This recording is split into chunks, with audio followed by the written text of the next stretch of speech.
জ্যান্ত পরিপূর্ণ যখনই লাশটা কবর দেওয়া হয়, আমি ওই কবর খনন করে করে কবর থেকে লাশটাকে উলঙ্গ করে কাফন নিয়ে এসে মার্কেটে আমি বিক্রি করি, আর ওই টাকা দিয়ে আমি আমার জিন্দেগি চালাই।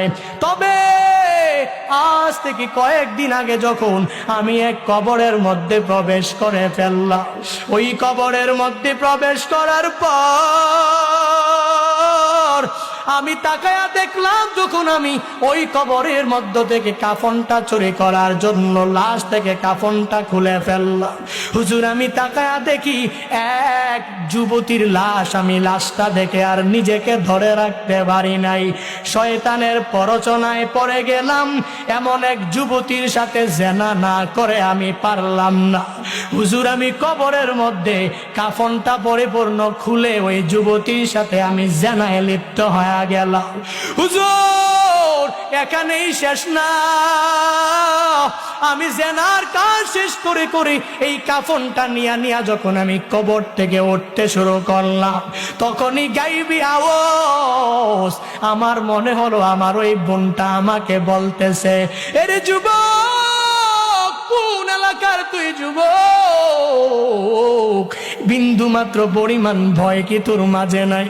আমার পরিবার আত্মীয় স্বজনেরা আমাকে এখানে রেখে গিয়েছে, কত সুন্দরভাবে গোসল দিয়া আমাকে পবিত্র, কত দামি কাফনের কাপড় দিয়ে আমাকে এখানে রেখে গিয়েছে।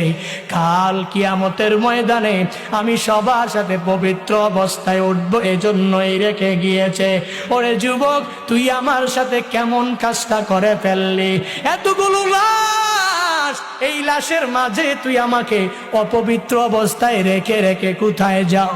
ওই যুবক ডাক দিয়া বলে, পয়গম্বর, আমার গুনাহ এত বড়, আমি ওই কবর থেকে আসার পরে আমার মনে চিন্তা ঢুকে গেল, আমি আর কাফন চুরি করব না।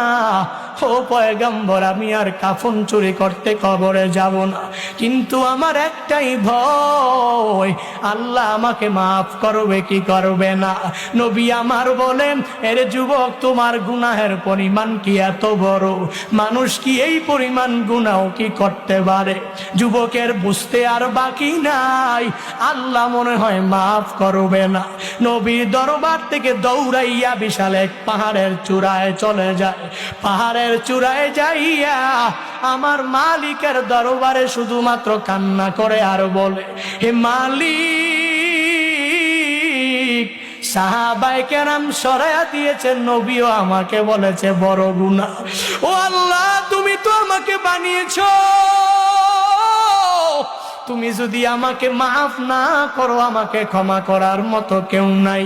সাইয়্যিদুল ইস্তিগফারের মতো ওই বড় দোয়া যখন ওই যুবক করতে থাকে, আল্লাহুম্মা আনতা রাব্বি লা ইলাহা ইল্লা আনতা খলাকতানি ওয়া আনা আবদুক ওয়া আনা আলা আহাদিক ওয়া ওয়াদিকা মাসতাতআতু আউযু বিকা মিন শাররি মা সানাতু আবুউ লাকা বিনি'মাতিকা আলাইয়া আবুউ যামবি বিযামবি ফাগফিরলি ফাইন্নাহু লা ইয়াগফিরুয যুনুবা ইল্লা আনতা।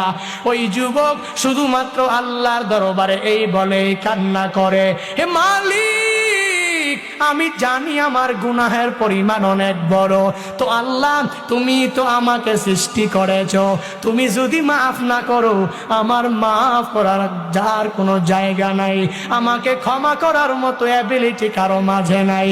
ও আল্লাহ, তুমি তো তোমার বান্দাকে বানিয়েছো, ও আল্লাহ তুমি তো তোমার বান্দাকে মাফ করে দিবা। 40 দিন ওই যুবক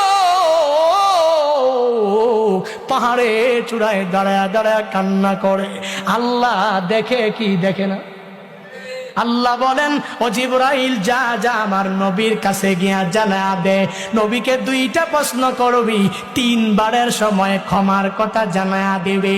জিবরাইলকে আল্লাহ তাআলা যখন আদেশ দিয়া দিল, জিবরাইল আমার নবীর কাছে এসে রহমাতুল লিল আলামিনকে এক নম্বরে প্রশ্ন করে, পয়গম্বর আপনি বলেন এ বিশাল আসমান আর জমিন কে বানিয়েছে?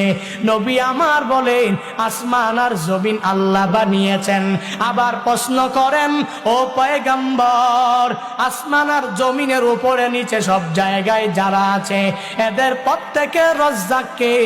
এদের প্রত্যেকের রিজিক দাতা কে? এই কথা বলার পরে নবী জবাব দিলেন, আমি সহ যারা এই দুনিয়াতে আছে সবার রিজিকের ব্যবস্থা আল্লাহ করেন।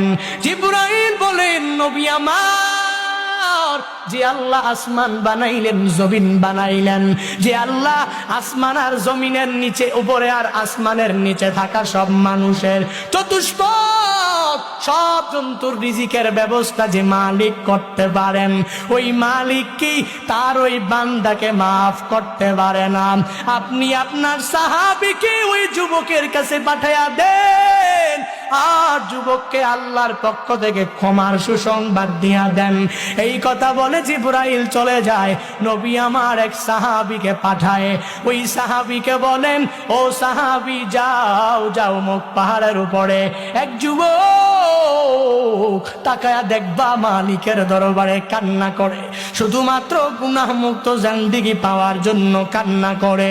সাহাবী যুবককে পরিপূর্ণ ধরে যখন নবীর সামনে আনলেন, নবী আমার বলে, এরে যুবক তুমি আল্লাহর দরবারে এমন কান্না করে আল্লাহকে এমন রাজি তুমি করে ফেলেছো।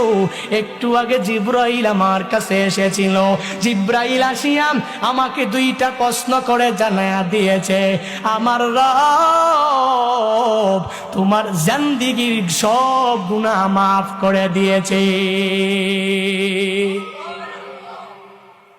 আল্লাহ পারে কি পারে না? বান্দা ওই